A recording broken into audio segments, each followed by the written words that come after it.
kayo nandito, nasaan ang daddy ko? Siya ang gusto kong makausap at hindi ikaw.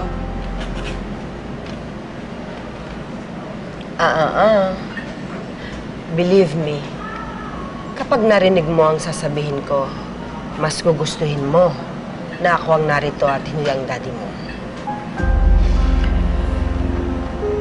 Kailangan mo ng pera. Tama? Ibibigay ko. Lahat. Lahat. Sa isang kondisyon.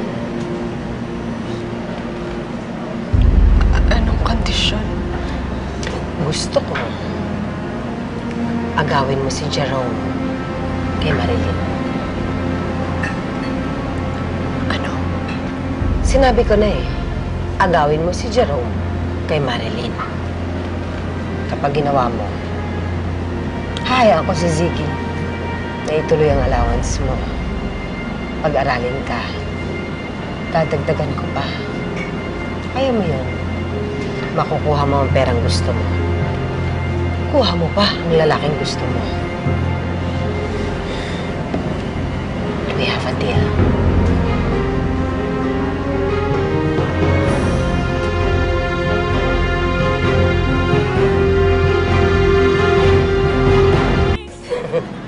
I knew you were gonna say yes.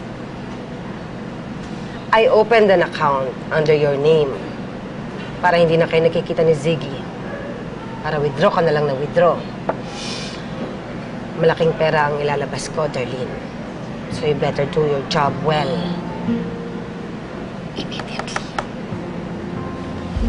Bakit sa lahat ng tao ako pa? Pwede mo naman paghiwalayin si Marilyn at si Jerome gaya ng ginawa ninyo sa amin noon. So why are you bothering me with this generous offer? Hello. Been there? Done that? Kapag ginawa ko yan, pinilit kong paghiwalayin si Marilyn at si Jerome. Sa akin, magagalit si Marilyn. Magre-rebelde. Ayoko nang balikan ang bangungot na ginawa mo sa akin noong araw. Isa pa, sayang naman ang biyayang ganda na ibinigay sa akin kung magiging kontrabida lang ako. Sa'yo, bagay ang role na yan. That's why I want you to do the dirty work for me. No offense, but you really disgust me.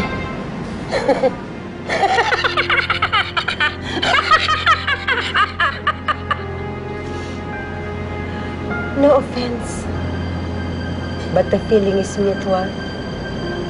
Nice working with you, Darlene. Paid niya.